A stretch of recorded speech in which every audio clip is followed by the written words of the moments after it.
জয় শ্রীকৃষ্ণ। রাধে রাধে। সনাতন ধর্মে বছরে যে 24টি একাদশী ব্রত রয়েছে তার মধ্যে শ্রেষ্ঠ ব্রত হচ্ছে এই পবিত্র পূর্ণ মোক্ষদা একাদশী ব্রত। এই ব্রতটি পালনের মাধ্যমে ব্যক্তির মোক্ষ বা মুক্তিলাভের পথ অতি সহজ হয়ে যায়। বাজপেয় যজ্ঞের ফল লাভ এবং পূর্বপুরুষদের আত্মার শান্তি কামনার্থে এই ব্রত পালন করা হয়। খুবই শুভ এবং পবিত্রতম একটি দিন এই মোক্ষদা একাদশীর দিন। তো এই একাদশীর দিনে ভুলেও গ্রহণ করবেন না এই 3টি খাবার। আজকের ভিডিওর মাধ্যমে আমরা জানার চেষ্টা করব এই দিনে কোন কোন খাবার আমাদের ভুল করেও গ্রহণ করা উচিত নয়। এতে জীবনে দারিদ্রতা ও অমঙ্গল নেমে আসে। এরই পাশাপাশি এই মোক্ষদা একাদশীর বিশেষ মাহাত্ম্য কথা, ব্রত কথা বর্ণনা করা হয়েছে। শ্রবণ মঙ্গলম বলা হয়েছে, অর্থাৎ শ্রবণেও মঙ্গল সাধিত হয়। তো আপনারা অবশ্যই শ্রবণ করবেন। তাই আজকের ভিডিওতে আমরা এই সমস্ত বিষয়ই জানার চেষ্টা করব। নমস্কার সবাইকে, আপনাদের সকলকে সুস্বাগত জানাই ধর্মতত্ত্বের আরও একটি নতুন পর্বে। আমরা সবসময় চেষ্টা করে আসছি সনাতন ধর্মের সকল গুরুত্বপূর্ণ বিষয় আপনাদের সামনে শেয়ার করতে, আলোচনা করতে।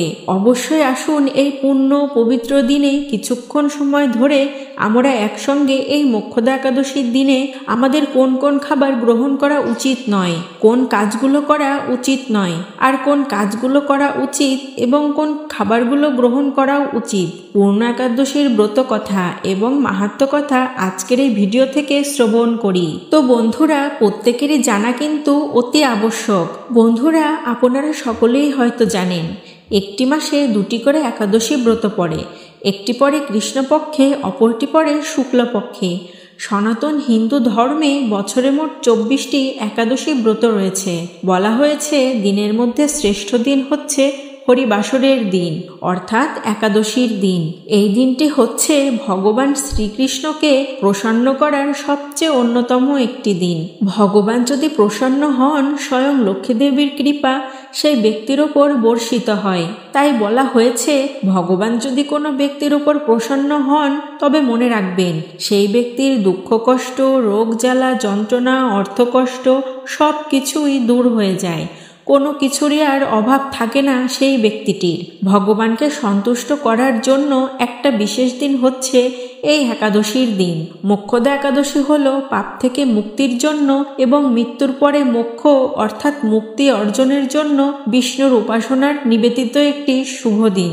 গীতা জয়ন্তী উৎসবও এই একই দিনে পালিত হয়, যেদিন ভগবান শ্রীকৃষ্ণ অর্জুনকে মদ্ভগবদ্গীতার পবিত্র উপদেশ দিয়েছিলেন, যেমনটি হিন্দু মহাকাব্য মহাভারতেও বর্ণনা করা হয়েছে। গীতার গান আমাদের দুঃখ, ক্রোধ ও লোভ এবং অজ্ঞানতা দূর করে আলোর পথে আমাদের চালিত করে। প্রতিটি মানুষের জীবনে আদর্শ, বাস্তবতা ও কর্তব্য সম্পর্কে শিক্ষা দেয় শ্রীমদ্ভগবদ্গীতা। এই দিনে প্রত্যেকেরই উপবাস করা উচিত। তবে উপবাস ব্রত মানে কি? উপবাস মানে কি শুধু না খেয়ে থাকা? উপবাস শব্দের উপমানে হচ্ছে ঊর্ধ্বে বা নিকটে বাস করা, অর্থাৎ উপবাস অর্থ হলো ভগবানের অতি নিকটে বাস করা। এই দিনে মিথ্যা কথা বলা উচিত নয়। সারাটা দিন ভগবানের সেবায় কাটানো উচিত। উপবাস ব্রত মানে হচ্ছে সংযম পালন করা, অর্থাৎ এই দিনটিতে বিশেষ গুরুত্ব দেওয়া হয়েছে সেটি হচ্ছে ইষ্ট দেবীর পুজো এবং ভগবানের পুজো করা। এর মাধ্যমে নিঃসন্দেহে যে ভক্ত প্রতিটা একাদশী ব্রত ভক্তি এবং শ্রদ্ধার সহিত পালন করেন সে ব্যক্তি নিঃসন্দেহে ভগবানের বিশেষ কৃপা লাভ করেন। এবং বলা হয়েছে এই যে মোক্ষদা একাদশী ব্রত, এই একাদশীর তিথিটি মূলত শুরু হয় অগ্রহায়ণ মাস অর্থাৎ মার্গশীর্ষ মাসের শুক্লপক্ষে। উদয়া তিথি মেনে মোক্ষদা একাদশী ব্রত আমাদের প্রত্যেকেরই পালন করতে হবে, অর্থাৎ একাদশীর উপবাস রাখতে হবে। কিন্তু কথা হচ্ছে আপনি এত সুন্দরভাবে, কঠোরভাবে, নিষ্ঠা সহকারে ব্রত পালন করলেন, উপবাস থাকলেন, কিন্তু এই উপবাসের ক্ষেত্রেও একটি হচ্ছে সর্বোত্তম ভালো ভালো, একটি মধ্যম এবং আরেকটি কনিষ্ঠ। সর্বোত্তম হচ্ছে আপনি যদি জল ফোঁটা পর্যন্ত না খেয়ে ব্রত পালন করতে পারেন, একেবারে জল পর্যন্ত পান করবেন না, এটি হচ্ছে উত্তম ব্রত। এইভাবে করলে সম্পূর্ণ ব্রতের ফল আপনি লাভ করতে পারবেন বিশেষভাবে। যারা ব্রতের সম্পূর্ণ ফল লাভ করতে চান তারা অবশ্যই চেষ্টা করবেন নির্জলা ব্রত পালন করার। তবে আপনারা আপনাদের সামর্থ্য অনুযায়ী ব্রত পালন করবেন। যদি সম্পূর্ণ নির্জলা ব্রত পালন করতে না পারেন, আপনি ফল আহার করতে পারবেন। ফল কিন্তু অত্যন্ত পূর্ণ এবং পবিত্র। তো আপনারা যদি ফল গ্রহণ করেও একাদশী ব্রতটি সম্পূর্ণভাবে পালন করতে না পারেন, অর্থাৎ অসমর্থ হন, সেক্ষেত্রে আপনি সবজি রন্ধন করেও খেতে পারেন। তবে সবজির মধ্যে কিন্তু যে কোনো সবজি না, বিশেষ করে বলা হয়েছে মিষ্টি কুমড়া, মিষ্টি আলু, পেঁপে, কাঁচকলা, টমেটো এগুলো সেদ্ধ করে অথবা আপনারা এগুলি রন্ধন করে, তবে রান্নার সময় আবার সরিষার তেল, সয়াবিন তেল এগুলো ব্যবহার করা যাবে না। আপনারা ঘি অথবা সূর্যমুখী তেল দিয়ে রন্ধন করে সেটি ভগবানকে অর্পণ করবেন, প্রসাদ রূপে গ্রহণ করতে পারবেন এই খাবারটি। তবে যারা সবজি খেতে পারেন না, সেই ক্ষেত্রে আপনারা ভগবানকে ফলের ভোগ নিবেদন করে সেটি প্রসাদ হিসেবে গ্রহণ করতে পারেন। এক্ষেত্রে ব্রত করার সঠিক নিয়ম কি সেটিও বলে দিচ্ছি আপনাদের। যদিও অনেকে জানেন, তবুও সংক্ষেপে আবারও বলার চেষ্টা করছি। অবশ্যই আপনারা একাদশীর আগের দিনে মানে দশমীর দিনে নিরামিষ খাবার গ্রহণ করবেন, মানে সংযম পালন করবেন। নিজেকে পরের দিন ব্রত করার জন্য প্রস্তুত করবেন, এটাকেই বলা হয় সংযম করা। আগের দিনের নিরামিষ খাবার গ্রহণ করতে হয় এবং রাত 12টার আগে খাবার খেয়ে নেবেন। খাবার খাওয়ার পরে অবশ্যই ওই দিন চেষ্টা করবেন দাঁত ব্রাশ করতে, কেননা অনেক সময় দাঁতের ফাঁকেও খাবার আটকে থাকে। তো দশমীর দিন এইভাবে পালন করবেন এবং পরের দিন অর্থাৎ একাদশীর দিনে ব্রত করবেন, উপবাস করবেন এবং এই দিনে কোনো খারাপ কাজ যেমন পরনিন্দা, পরচর্চা, মিথ্যাচার, মিথ্যা ভাষণ, কূটবাক্য ইত্যাদি এগুলো একদমই করবেন না। অবশ্যই এগুলো থেকে বিরত থাকবেন। এই একাদশীর দিনে বিশেষ করে ঠাকুর পূজার গুরুত্ব দেওয়া হয়েছে, তাই এই দিনে আপনারা ভগবানের নাম জপ, কীর্তন, স্মরণ, মনন অর্থাৎ ভগবানের সেবায় নিরন্তরভাবে থাকবেন। এটি মূলত একাদশী পালনের মূল উদ্দেশ্য, একনিষ্ঠভাবে ভগবানকে স্মরণ করা। একাদশীর পরের দিন অর্থাৎ দ্বাদশীর দিনে পালন করতে হয়। যারা নতুন একাদশী ব্রত পালন করছেন বা অনেকেই আছেন যারা বোঝেন না, তারা মূলত এমন ধরনের প্রশ্ন করেন যে পারণ মূলত কি। পারণ হচ্ছে ব্রত ভঙ্গের যে নিয়ম, অর্থাৎ ব্রত ভঙ্গ করাটাকেই কিন্তু পারণ বলা হয়। সেই পারণের সময়টা হচ্ছে পরের দিন, একাদশীর পরের দিন। তবে একটা বিষয় হচ্ছে, অনেকেই বলে থাকে যে একাদশী ব্রত যদি না করা হয় সেক্ষেত্রে সকল পাপের ভাগী হতে হয়। তাহলে কি অসুস্থ হলেও এই ব্রত পালন করতে হবে? সেক্ষেত্রে প্রত্যেককেই বলবো আপনারা একাদশী ব্রত করবেন। 8 থেকে 80 বছর পর্যন্ত প্রত্যেকে এই একাদশী ব্রত পালন করা উচিত। অসুস্থ হলেও যদি সম্ভব হয় আপনি অবশ্যই ব্রত পালন করুন। ভগবান এটা দেখবেন যে ব্যক্তিটি অসুস্থ রয়েছে, তবুও তার মধ্য দিয়ে আমার ব্রত করছে।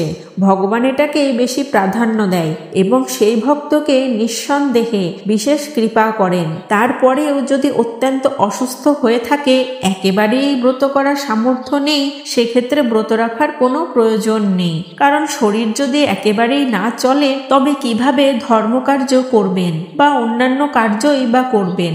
যে ব্যক্তি একাদশীর দিনে কোনো পাপ করেনি কিন্তু সকল প্রকার পাপের ভাগী হতে হবে, সেই জন্য প্রথম যে খাবারটি খাওয়া উচিত নয় সেটি হচ্ছে মূলত একাদশীর দিনে ভুলেও পঞ্চরবি শস্য একদম গ্রহণ করা উচিত নয়। আপনি ব্রত করেন কিংবা না করেন, পঞ্চরবি শস্য ভুলেও গ্রহণ করবেন না এই দিনে। অনেকেই বলে থাকে কে যে একাদশী করে কি না খেয়ে থাকতে হবে, মানে যারা ব্রত করে না তারা একটা অজুহাত দেখায়। এমনও বলে, আরে তোমরা একাদশী করো আবার ফলও খাও, ফল খেয়ে কি একাদশী হয়? তবে অবশ্যই আপনারা মনে রাখবেন, শাস্ত্রে বলা আছে একাদশীতে ফল গ্রহণ করা যাবে। একাদশীর দিনে ফল ভগবানকে নিবেদন করে প্রসাদ রূপে অবশ্যই গ্রহণ করতে পারবেন। কিন্তু কথা হচ্ছে তবে কোন খাবারগুলো ভুলেও খেতে নেই। এই মোক্ষদা একাদশীর ব্রতে প্রথম যে খাবারটি ভুলেও খাওয়া উচিত নয় সেটি হচ্ছে পঞ্চরবি শস্য। যে ভক্ত বা যে ব্যক্তি একাদশীর দিনে পঞ্চরবি শস্য গ্রহণ করে, প্রথমেই বলছি, সে পাপ না করেও সকল পাপের ভাগী হয়। দ্বিতীয়ত হচ্ছে একাদশীর দিনে আরেকটি খাবার গ্রহণ করা একদমই উচিত নয়। অনেকে প্রশ্ন করেন শ্যামা চাল খাওয়া যাবে কি? তবে মনে রাখবেন, শ্যামা চাল খাওয়া উচিত নয়, কেননা একাদশীর দিনে পঞ্চরবি শস্য যেমন আটা খাওয়া উচিত নয়। আটা হচ্ছে গম থেকে তৈরি। গম পঞ্চরবি শস্যের মধ্যে একটি। সরিষা ধান থেকে যত প্রকার খাবার হয়, যব, ভুট্টা, গম, এগুলোও কিন্তু খাওয়া উচিত নয়। তাই ভুলেও কখনো আমাদের উচিত নয় একাদশীর দিনে আটা খাওয়া, এতে করে কিন্তু ব্রত ভঙ্গ হয়ে যায়। তৃতীয়ত মনে রাখবেন, ভুলেও যে খাবারটি গ্রহণ করা উচিত নয় সেটি হচ্ছে আমিষ দ্রব্য, রাজসিক কোনো বস্তু। আমিষ বলতে কি বোঝায়? রাজসিক যা খেলে আমাদের শরীর ও মনকে চঞ্চল করে, সেটি হচ্ছে রাজসিক খাবার। যেমন অতিরিক্ত পেঁয়াজ, রসুন, মাছ, মাংস, ডিম, পচা বাসি খাবার, ছত্রাক, মাশরুম, এমনকি হরলিক্স পর্যন্ত। অনেকেই আছে দুধের সঙ্গে হরলিক্স মিশ্রিত করে খেয়ে থাকে। তবে দুধ হচ্ছে সবথেকে পবিত্র খাবার, সেটি অবশ্যই খাওয়া যাবে বা পান করা যাবে। কিন্তু একাদশীর দিনে রাজসিক খাবার, তামসিক খাবার খাওয়া উচিত নয়। মাছ, মাংস গ্রহণ করা একদমই উচিত নয়। একাদশীর দিনে সিম বরবটি গ্রহণ করবেন না, এবং এই দিনে সকল প্রকার ক্ষৌরকর্ম নিষিদ্ধ, অর্থাৎ চুল, দাড়ি, নখ কখনোই কাটবেন না এই একাদশী ব্রত পালন করে। বন্ধুরা, এই মোক্ষদা একাদশীর বিশেষ মাহাত্ম্য কথা ব্রহ্মবৈবর্ত পুরাণে বলা হয়েছে, যা শ্রবণ করেও অনেকাংশেই একাদশী ব্রতের ফল লাভ করা যায়। প্রত্যেককে বলবো, তাই কিছুক্ষণ সময় ধৈর্য ধরে এই মোক্ষদা একাদশীর মাহাত্ম্য কথা অবশ্যই শ্রবণ করি সকলে মিলে। বিশেষভাবে বলবো, আপনারা প্রত্যেকেই ধৈর্য ধরে শ্রবণ করবেন। এই একাদশীর দিনে, অর্থাৎ মোক্ষদা একাদশীর দিনে আপনার বাড়িতে যদি একাদশী গ্রন্থের বই থেকে থাকে, আপনারা নিজেরাও পাঠ করতে পারবেন। বন্ধুরা, আপনারা অবশ্যই এই মোক্ষদা একাদশী ব্রত পালন করবেন এবং নিজেদের পাপ থেকে দূরে রাখবেন, এমনকি পূর্বপুরুষদের মোক্ষ লাভ অর্জনেও সহায়তা করবেন। তাহলে চলুন বন্ধুরা, এখন জেনে নেওয়া যাক এই মোক্ষদা একাদশীর ব্রত কথা। অগ্রহায়ণ মাসের শুক্লপক্ষিয়া মোক্ষদা একাদশী ব্রত মাহাত্ম্য ব্রহ্মাণ্ড পুরাণে বর্ণিত আছে।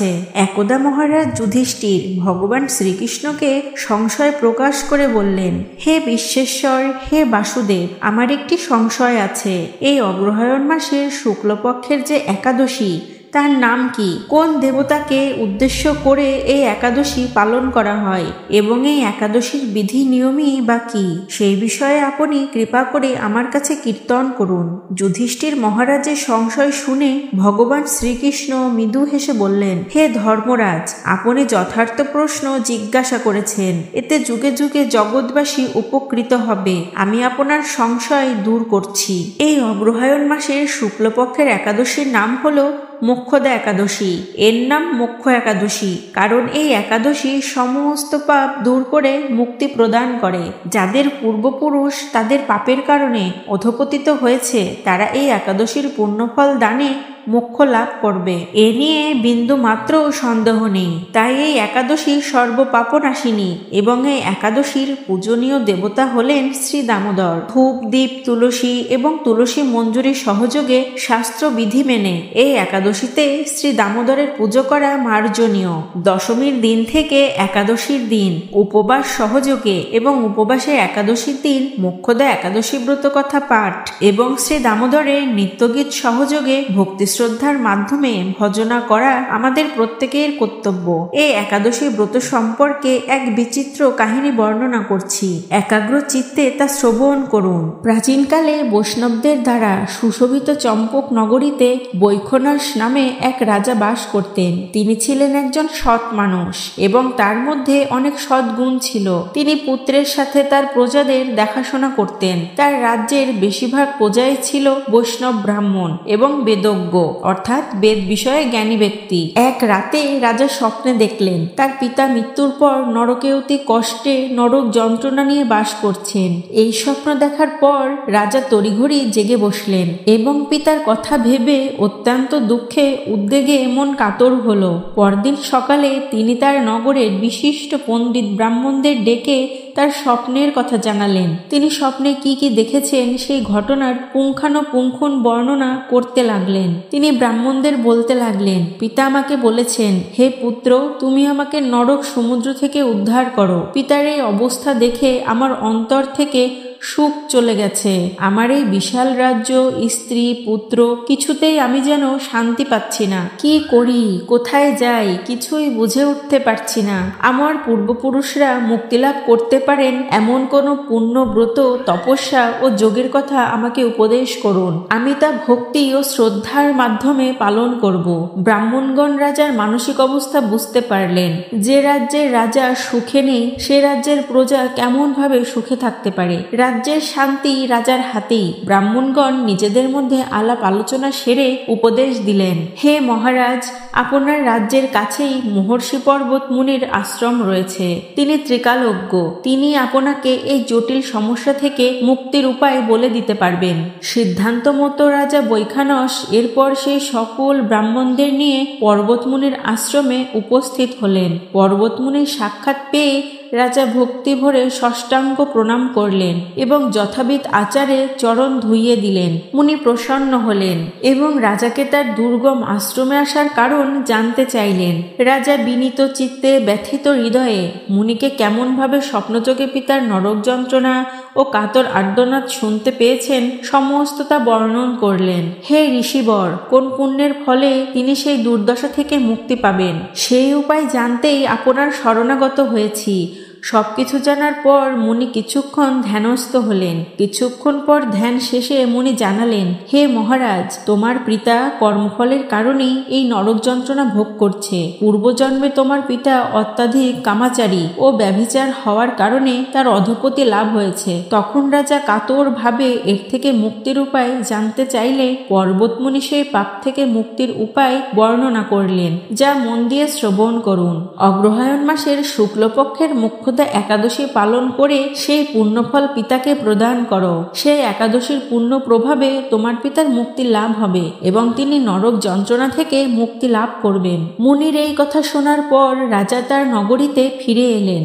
তারপর আসন্ন মোক্ষদা একাদশীর পবিত্র তিথিতে তিনি ও তার স্ত্রী পুত্রদের নিয়ে ভক্তি ও শ্রদ্ধার সাথে শাস্ত্রবিধি মেনে মোক্ষদা একাদশী ব্রত পালন করলেন। পালন করার পর সেই মোক্ষদা একাদশী পুণ্যফল পিতার উদ্দেশ্যে প্রদান করলেন। এই পুণ্যফল দানের সঙ্গে সঙ্গে আকাশ থেকে পুষ্প বৃষ্টি হতে লাগলো। হে পুত্র, তোমার মঙ্গল হোক। এই বলতে বলতে বৈখানস রাজার পিতা নরক থেকে মুক্ত হয়ে স্বর্গে গমন করলেন। এই ব্রত মাহাত্ম্য বর্ণন করার শেষে শ্রীকৃষ্ণ বললেন, হে মহারাজ যুধিষ্ঠির, যে ব্যক্তি এই মঙ্গলদায়িনী মোক্ষদা একাদশী ব্রত পালন করেন তার সমস্ত পাপ বিনষ্ট হয় এবং মৃত্যুর পর মুক্তি লাভ করে। এই ব্রতের পূর্ণ সংখ্যা আমিও জানি না। চিন্তামণির মতো এই ব্রতটি আমার অত্যন্ত প্রিয়। এই ব্রত কথা যিনি পাঠ করেন এবং যিনি শ্রবণ করেন, উভয়েরই বাজপেয় যজ্ঞের ফলও প্রাপ্ত হন। ব্রতকথা সমাপ্ত হলো। বন্ধুরা, আপনারা অবশ্যই মোক্ষদা একাদশীর দিনে চেষ্টা করবেন উপবাস থেকে একাদশী ব্রত পালন করবার জন্য। কিন্তু যাদের পক্ষে উপবাস রাখা সম্ভব নয়, তারা ফলমূল গ্রহণ করবেন এবং এই একাদশী ব্রত রেখে অবশ্যই এই মোক্ষদা একাদশী ব্রত মাহাত্ম্য পাঠ করবেন। এবং যাদের পাঠ করা সম্ভব নয়, তারা অবশ্যই এই ব্রত কথাটি শ্রবণ করবেন। পাঠ করলে যে পুণ্যফল লাভ হবে, এই ব্রত কথা শ্রবণেও একই পুণ্যফল লাভ করতে পারবেন আপনি। বন্ধুরা, এই ছিল আমাদের আজকের ভিডিও। আজকের এই ভিডিওটি এখানেই শেষ করছি। আশা করি আপনারা ভিডিওটি থেকে একটু হলেও সমৃদ্ধ ও উপকৃত হয়েছেন। ভিডিওটি ভালো লাগলে অবশ্যই একটি লাইক, কমেন্ট ও শেয়ার করতে ভুলবেন না। কমেন্টে অবশ্যই ভক্তির সাথে লিখবেন জয় শ্রীকৃষ্ণ। সবাই ভালো থাকবেন ও সুস্থ থাকবেন। আসবো পরবর্তী আবার ধর্মীয় কোনো ভিডিও নিয়ে। রাধে রাধে। জয় শ্রীকৃষ্ণ।